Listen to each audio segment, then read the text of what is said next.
சவுதியில் 119 வர்த்தகர்களுக்கு கடும் தண்டனை. இந்தியர் பெயரும் வெளியீடு.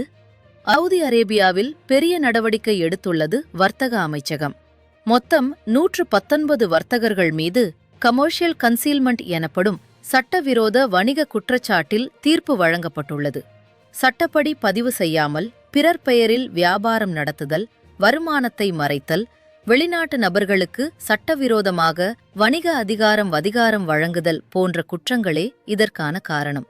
இந்த குற்றங்கள் நிரூபிக்கப்பட்டதால் அபராதம், சிறை தண்டனை, மேலும் பெயர் வெளியீடு ஆகிய தண்டனைகள் விதிக்கப்பட்டுள்ளன. சவுதி சட்டப்படி வர்த்தக மறைத்தல் குற்றத்திற்கு 1 மில்லியன் ரியால் வரை அபராதமும் 3 ஆண்டுகள் வரை சிறை தண்டனையும் வழங்கப்படலாம். இந்த 119 பேரில் சிலர் வெளிநாட்டு குடியிருப்பாளர்களாகவும் இருப்பதாக தகவல் வெளியாகியுள்ளது. சந்தையில் சட்டவிரோத வணிகத்தை கட்டுப்படுத்தவும் நுகர்வோர் பாதுகாப்பை உறுதி செய்யவும் இந்த நடவடிக்கை எடுக்கப்பட்டதாக அதிகாரிகள் தெரிவித்துள்ளனர். சவுதியில் வியாபாரம் செய்பவர்கள் அனைவரும் சட்டப்படி பதிவு செய்து செயல்படுவது அவசியம். இது தொடர்பான மேலும் அப்டேட்களுக்கு தொடர்ந்து பின்தொடருங்கள். AJ Saudi news Tamil.